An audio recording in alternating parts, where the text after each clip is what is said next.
A man in a Porsche refused to help a homeless woman, but when she shouted out his mother's name, he was stunned. The day began with a sunny morning that gave no hint of the coming storm. The sky over the city was clear, and only a gentle breeze rustled the leaves on the trees along the wide avenues. Michael Stevenson, the director of a thriving consulting firm, sat in his spacious office with panoramic windows overlooking the bustling streets of New York. Today was supposed to be another step toward the successful completion of a quarter filled with achievements. However, the morning turned out to be anything but ordinary. An unexpected message from the security service made his heart skip a beat. A notification flashed on his phone: unauthorized access attempt detected on company documents. All thoughts of the upcoming meeting vanished. It felt like a cold shower, abruptly pulling him back to reality after a calm night. The next few hours, Michael spent unraveling what had happened. The cleaning lady, Mary, who had been with the company for over 3 years and was trusted without reservation, was caught stealing trade secrets. It was a real blow. Mary was not just an employee, she was part of the larger corporate family.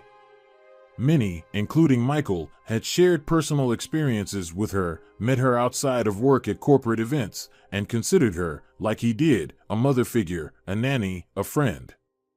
She could have just come and asked for help, he said to his deputy, James, who was trying to console him. 3 years of trust, and this is what you get in return, he continued, unable to hide his disappointment. James was more pragmatic in his assessment. The important thing is that the situation is under control, and no one else was harmed. But yes, it's a lesson for all of us, he said, trying to find the right words of support. Michael felt that every mention of Mary was like a knife cutting into his soul. He remembered how she baked pies for her birthday, pies that reminded him so much of his childhood and his mother's pies. With these thoughts, Michael suddenly felt betrayed. This inner conflict led him to decide to leave early to cool down and collect his thoughts. Yes, it's confirmed, it was really her, he said into the phone as he was already getting into his Porsche. He was talking to his wife, trying to explain the inexplicable. I built this team like a family, and what came of it? We were trusted, and this is the result. On this day, filled with reflections and heavy emotions, Michael had no idea what lay ahead. He couldn't have imagined that fate was already preparing a meeting for him that would drastically change his life. Michael Stevenson closed the door to his office, shutting himself off from the restless world of corporate floors. Left alone, he walked to the window overlooking the alluring lights of New York. The city lived its life, unaware of the storm that had erupted in the soul of one man. Tears welled up in his eyes, unexpected and bitter, like the betrayal he had so recently experienced. The thought of Mary, the cleaning lady who had crossed all possible lines of trust, tormented him. How could a woman he had trusted implicitly betray him so easily? Michael was in unbearable pain at the thought that the betrayer had been so close, one of those he considered almost family. 3 years. He repeated to himself, as if trying to find an answer in those words.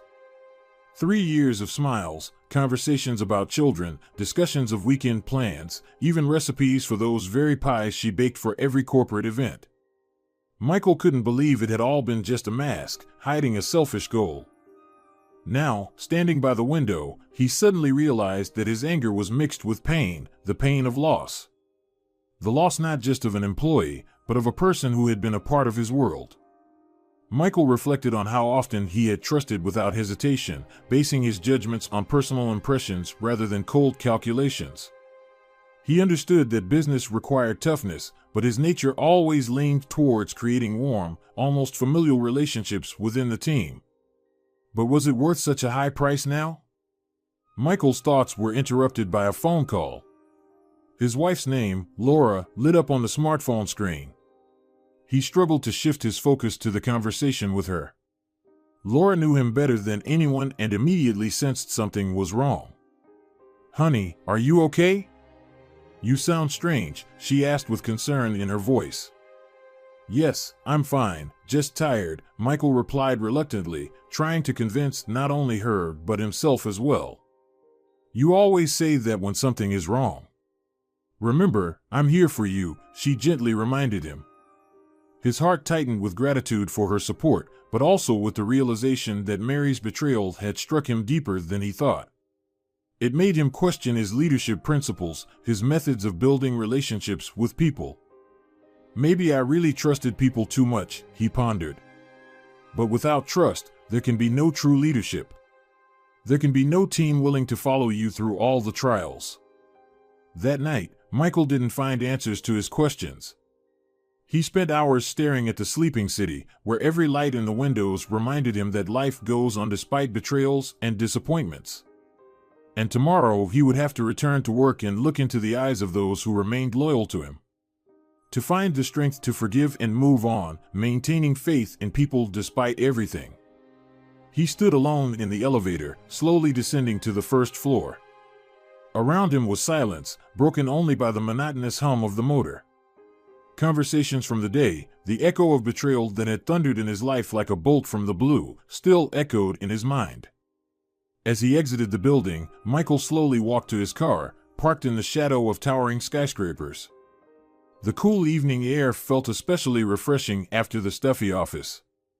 He got into the car but didn't start the engine right away. Instead, he rested his head on the steering wheel, allowing himself a moment to feel the full weight of the fatigue and disappointment that had accumulated over the past hours.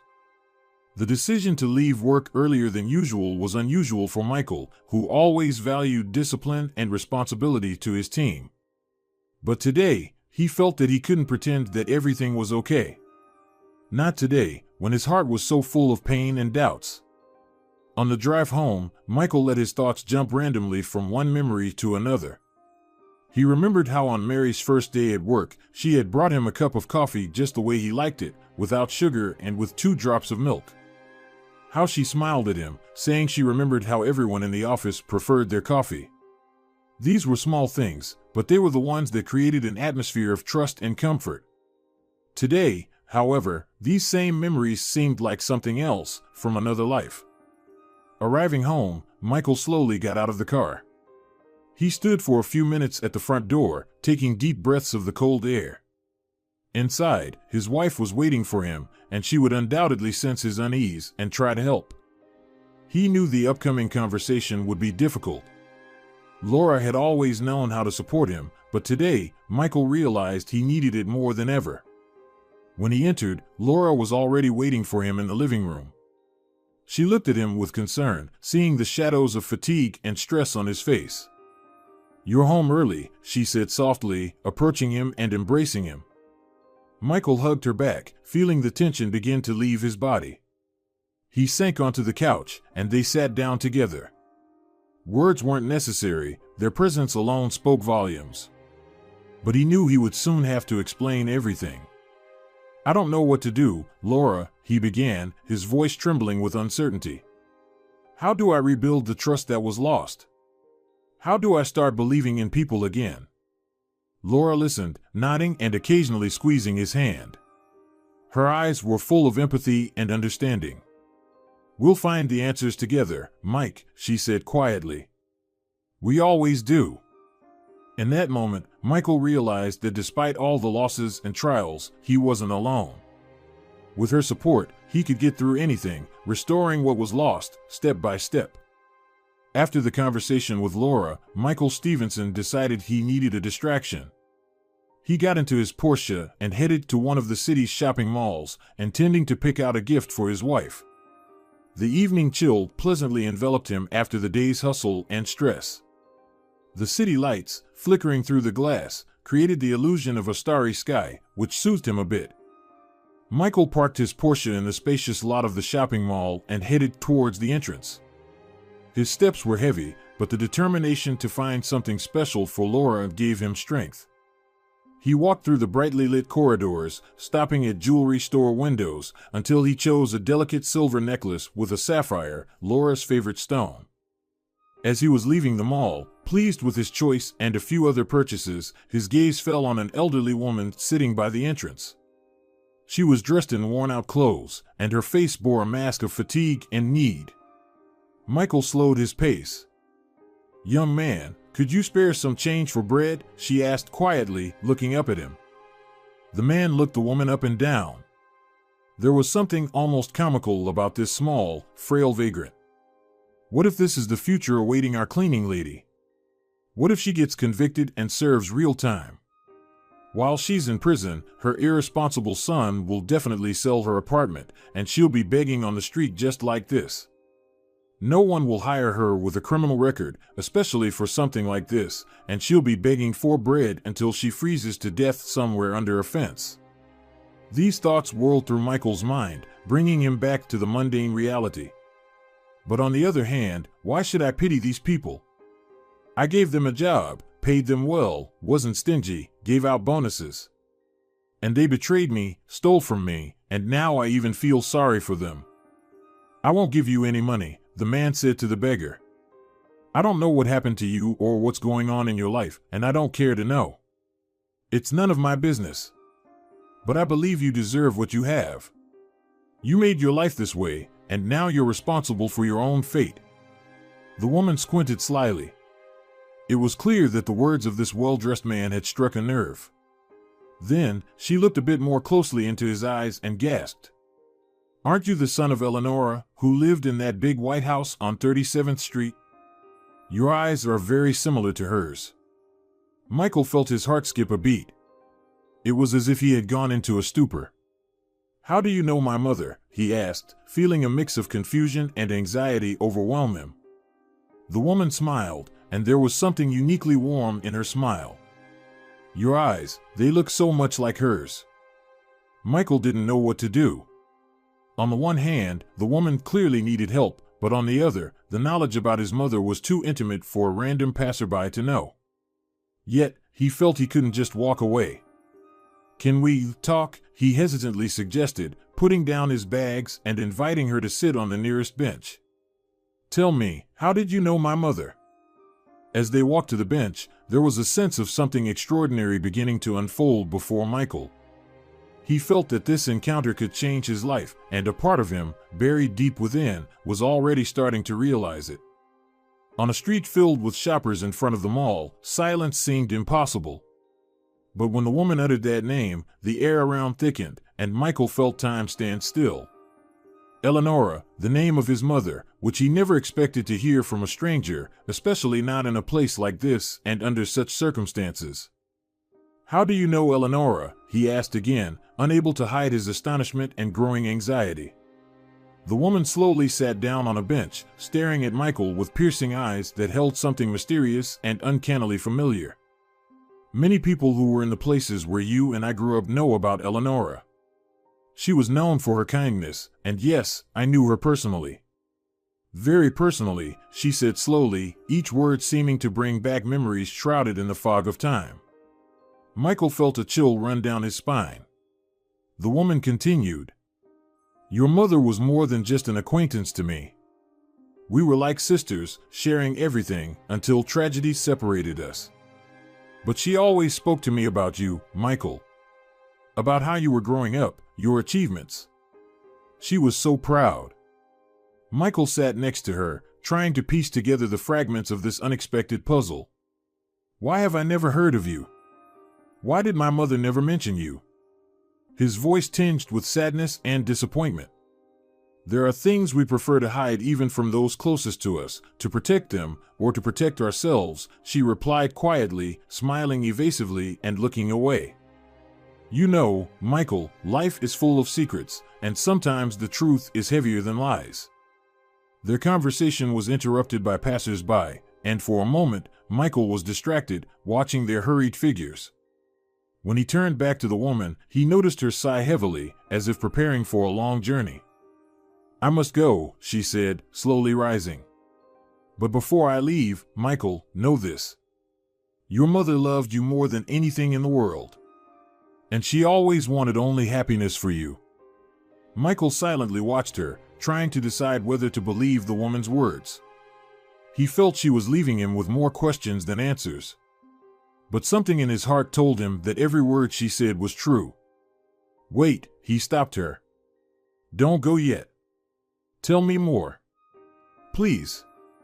She stopped, turned, and looked at him with an inscrutable expression. We will meet again, Michael.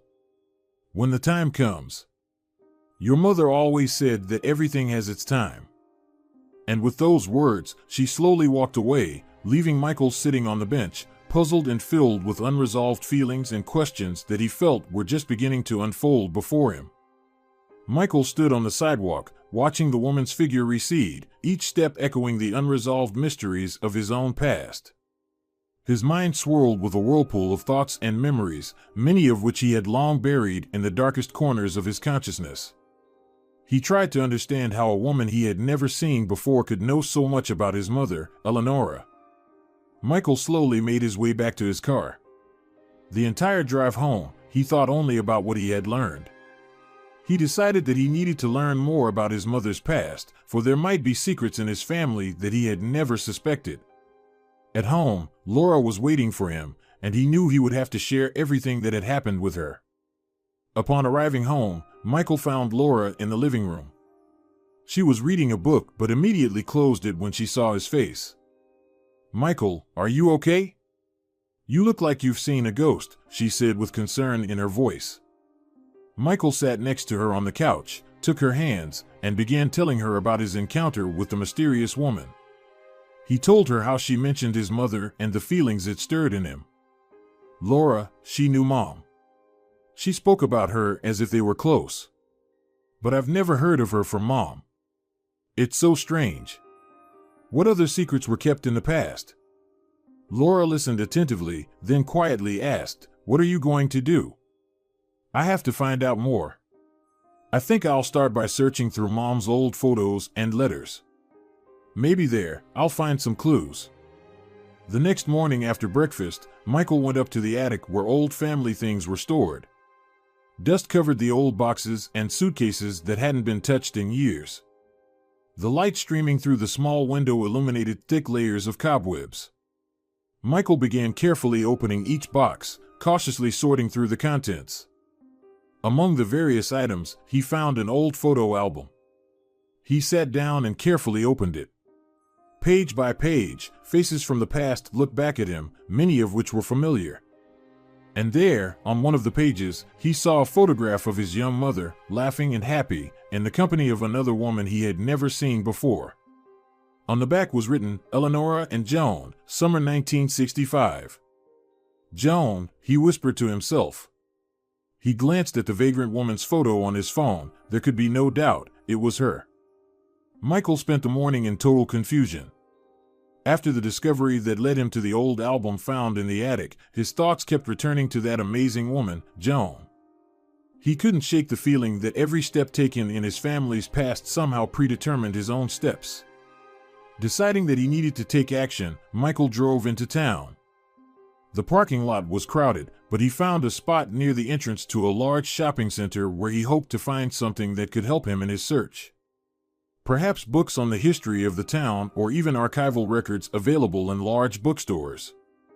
As he entered the mall, Michael felt like he was diving into another world, a world where the past mixed with the present, creating a mosaic of possibilities for discovery.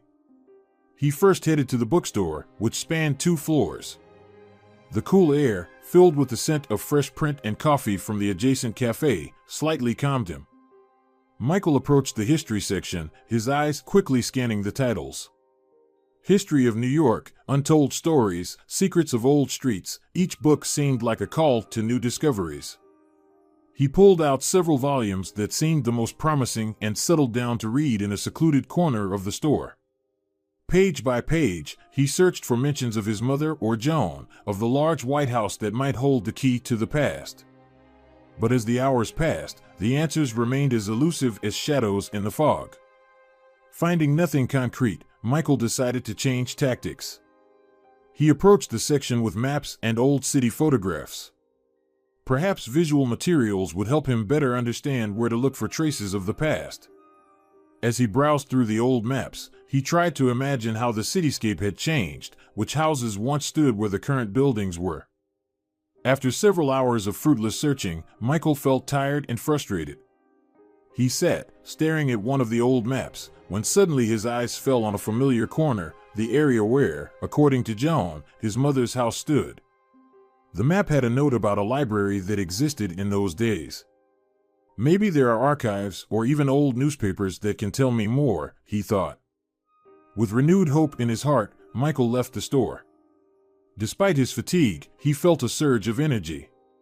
He knew there was still much work ahead, but every detail, every piece of the past he could gather, brought him closer to understanding the mysteries that had long remained unsolved. He was ready to continue his search, knowing that each new day could bring the answers he so longed for. It was drizzling, a fine, persistent rain, when Michael found Joan at her usual spot by the entrance to the mall. She was sitting on a wet bench, wrapped in an old blanket, her tired face telling of many hardships endured. His heart ached at the sight of her. "You knew my mother, didn't you?" His voice trembled with emotion. The woman slowly raised her head and nodded, her eyes filled with sadness, deep and burdened with memories. Michael felt that before him was the key to his past, to a part of his life about which he knew nothing. But before he could dive into a sea of questions, the woman stood up, dusted herself off, and was already about to leave, turning into the nearest alley. "Wait!" Michael called out to her. He couldn't let her leave just like that, not now, when he was so close to answers. "I'll buy you any groceries you want, but clarify things for me. Tell me how you knew my mother." "You're not lying, are you?" the woman asked with a sly smile. "Groceries first, then we talk." With that, they headed to the nearest grocery store. Michael noticed how she brightened up when they entered the seafood section. "Are these oysters fresh?" she asked, pointing to the ice where the shells glistened. The seller, clearly embarrassed by their presence, replied, "They're fresh, delivered just today, but their price, it's a bit steep." "Well, be careful, if you're lying, I'll bite you myself. In the meantime, weigh a dozen." "He's paying," she said, waving her hand toward Michael, as if doing him a favor by letting him pay for her. "You asked for bread," Michael smiled, watching her choice of groceries, which revealed a person with refined taste. "You know, appetite comes with eating. Don't be stingy." "You said, I'll buy everything." "So pay up," she said, choosing only quality products. She knew a lot about brands, wines, and cheeses, which surprised Michael.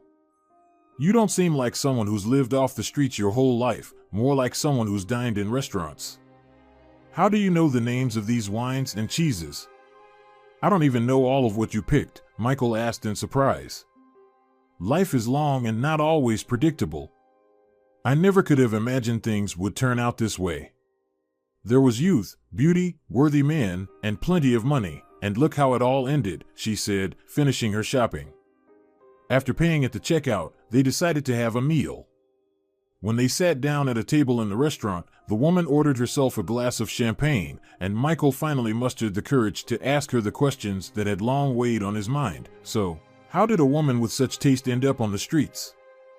"It's a long and instructive story, my boy," she replied condescendingly and began a tale that Michael was about to hear. "Your mother was my light in the darkness, in our shared youth," she began, and her voice gradually grew firmer. "I was born into a modest family, where every day was a challenge, but studying always brought me solace. In school, I was the top student, the one everyone looked up to." She paused, as if flipping through the pages of her memory. "Music, art, literature, these were my refuge from the drabness of daily life. I played the piano as if every note could change the world around me, sang so beautifully that even birds would stop mid-flight to listen, and I painted, trying to capture the beauty of the moment." Michael listened, captivated and absorbed by her words, opening a new chapter in the story of his mother.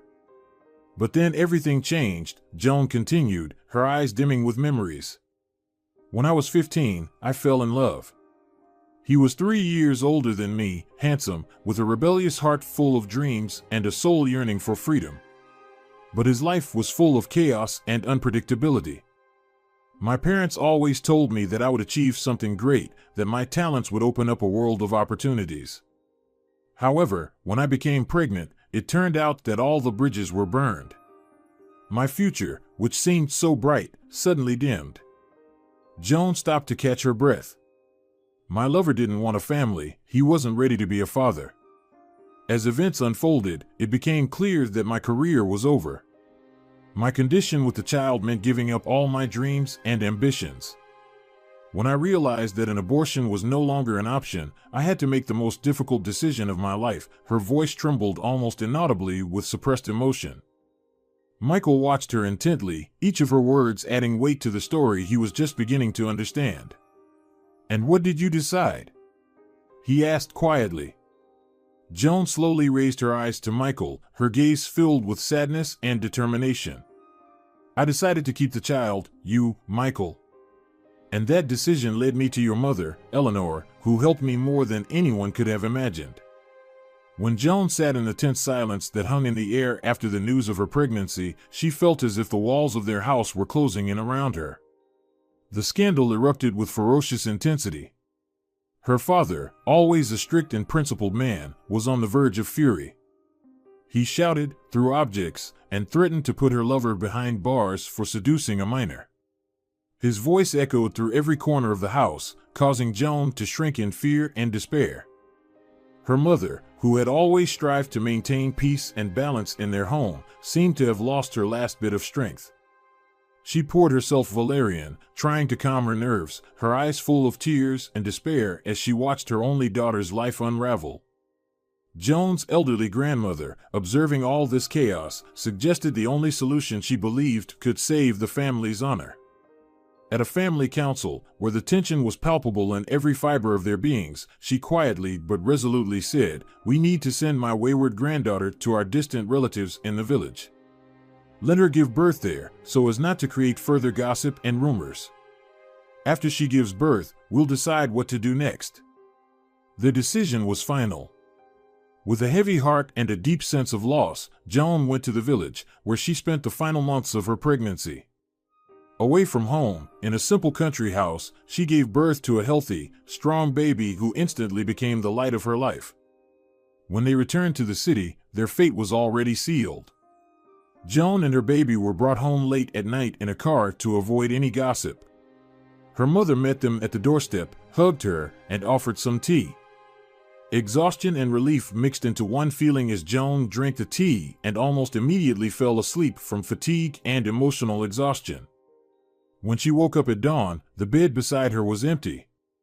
In a panic, she began searching for her son, begging her parents to tell her where he was. But the entire family remained silent, as if they had swallowed their tongues. Only her grandmother, sitting nearby, held her hand tightly and quietly asked her not to worry. "Your son is better off where he is now," she said. "And you, my dear, have a chance to study and build a career again. Don't let this trial break you." These words, though spoken with love, left a deep wound in Joan's heart that could not heal, filling her life with bitterness and unceasing questions about the fate of her firstborn. After this incident, Joan's life was irrevocably changed. Outwardly, she was still the same smart and beautiful woman, but inside, she was torn apart by fear and hopelessness. The career her parents had envisioned for her remained an unattainable dream. Instead, she spent days and nights wandering the city streets in a desperate attempt to find any trace of her son. She peered into every stroller passing by, hoping to see familiar features, stood vigil outside the clinic on days when newborns were brought in. There was a glimmer of hope in her eyes that grew fainter and more desperate with each passing day. In the evenings, as she returned home, she felt her heart tighten with bitterness and resentment. "I'm starting to go mad," she once confessed to her friend. "I wake up at night and jump out of bed because it seems to me that my son is crying somewhere. I've stopped eating, studying, living. All I need is to find him, hear his voice, make sure he's safe." This state of anxiety and distress was so intense that even her parents, who had tried to stay out of her madness, could no longer remain silent. Watching their daughter's torment, they finally confessed. They admitted that they had found a lonely woman who had long dreamed of having a son. This woman was educated and wealthy, ready to offer the child everything he could ever wish for. For the baby, she paid them $100,000, the money deposited into Joan's account. "Why did you do this?" Joan asked faintly, feeling her heart stop from the betrayal. "We thought we were doing what was best for everyone. You were too young to take on such responsibility, her mother replied softly, trying to hug her daughter, who immediately recoiled from her. You sold my son as if he were just an object, Joan exclaimed, feeling the anger and resentment shake her. It's for your college. Isn't that great? With your knowledge and talents, you'll be able to make something of yourself, and your baby is living in a wealthy home, loved and cared for. When he grows up, he'll also be able to get whatever education he wants. You could never give him that yourself. This is better for everyone, Joan's mother said, but her words sounded more like an attempt to justify her actions than genuine concern for the well-being of her daughter or grandson. Joan felt as though each word was cutting into her soul. The pain of losing her son mixed with the bitterness of betrayal, and her heart filled with despair. She still couldn't understand how a mother's love could take such a turn. Her mother shook her head, trying to find the right words to comfort her daughter, but at that moment, understanding and acceptance were unreachable. The conversation ended in tears and shouting. Joan realized she could no longer stay in this house, where every wall reminded her of the betrayal. She decided that she had to start over. Leaving everything behind, she set out on a journey to find her son, despite the uncertainty and fear of the unknown. Years later, standing face to face with a vagrant whose gaze was familiar and warm, Michael first learned the truth about his origins. Yes, you are my son. But I certainly don't claim the title of Mother of the Year, the woman said with a smile that shone through years of suffering and loneliness. Michael felt his world collapse and rebuild itself at the same moment. Emotions overwhelmed him, and he couldn't find the words to express everything that had been building up in his heart over all these years. His confusion was obvious, but inside, hope began to grow, hope for a new beginning, for a chance to understand and accept his story, his mother, his life. So if you had money, 100,000 is still a lot even now. How did you end up on the streets? Michael asked another question, his voice sounding anxious. The woman sitting across from him seemed surprisingly calm. I didn't spend it, she began, and her eyes darkened for a moment with memories. Do you remember, 5 years ago, there was a crisis in your company, and then some benefactor donated $100,000. Michael was shocked and didn't know what to say. He could never have imagined that such dramatic events were happening behind the scenes of his own business. The woman, meanwhile, continued speaking, her voice growing even softer, as if she feared disturbing the fragile balance of the moment. I only found out that you were alive, healthy, and living on 37th Street 5 years after you were born, and even then, it was purely by chance. Her gaze became pensive. I don't know if you remember, but one day I was strolling through the city streets, and you almost knocked me off my feet. She smiled and winked at him, recalling that day. You were still very young then, and when you ran into me, you fell down, tore your shirt, and scraped your arm badly. Michael tried to recall that moment, but everything was too hazy. However, he began to connect the dots in his past, starting to understand that fate had intricately intertwined their lives long before this meeting. You were my little hero, she continued. And although I knew I had to stay away, my love for you never faded. Every day spent away from you was a trial. Michael looked at her, a flicker of understanding, and perhaps the beginning of forgiveness, appearing in his eyes. A thought began to form in his heart, that despite all the hardships, they might be able to start anew, this time as mother and son. Michael gazed at the woman, trying to process every word she said. I don't remember the details, but I do have a childhood scar on my arm, right above my birthmark. His voice was uncertain as he slowly raised his arm to show her the small scar. Yes, that's right. The woman smiled, her eyes lighting up as she recalled the moment. I was so scared for you then. I helped you up and wanted to clean your wound when I saw your birthmark. That's how I recognized you. I was in shock. So many years of searching, and then you just ran into me. I was in a daze, and you quickly ran off somewhere. Her voice trembled with emotion as she remembered that day. I found the woman who became your mother, she continued, wiping a tear from the corner of her eye. But by that time, you were already very attached to your new mom, and I didn't have the strength to separate you two. Your mother and I became very close friends," the woman sighed. "She helped me get a job at a very exclusive restaurant. She taught me about wines and cheeses. We talked on the phone every day, and she would tell me how you were doing. Her only condition was that I never see you, and you never see me. She didn't want to traumatize you and preferred that you didn't know the truth. She would tell me that I would meet a worthy man, get married, and with my talents, conquer the world. But that never happened." Her voice grew sad again. "When my parents passed away, it turned out they had left a lot of debts. The apartment was taken, and I ended up on the street. I went to your mother's home, but she had passed away too." The woman's voice shook. "For a while, I drank, and it wasn't champagne. It was something much worse. I lost my job. All my friends and former lovers turned their backs on me." A spark appeared in her eyes as she recalled, "And today, I met you, and when I saw your eyes, I immediately knew who you were. Your father had the same eyes, and I fell in love with him because of them. Looking into them, I couldn't say no to him." Michael listened, unable to look away, feeling his heart filled with pain and compassion for the woman he had just met, but who had been a part of his life much longer than he could have imagined. Michael tried to process the flood of revelations that had come crashing down on him. He felt his world turn upside down. Learning that he was the son of a woman who had lived on the streets was too much, even for his heart, accustomed as it was to challenges. Moreover, this woman, whom he had just begun to rediscover as his mother, had sacrificed everything for his well-being. It was an act of unparalleled maternal love. She had given all her money to support his company in a critical moment. So, this is what a mother's heart is like.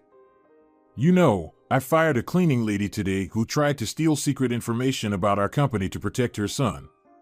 He was in debt, and she agreed to it to prevent him from being killed or hurt," Michael said, mixing the feelings of generosity and betrayal he had previously felt toward his employee.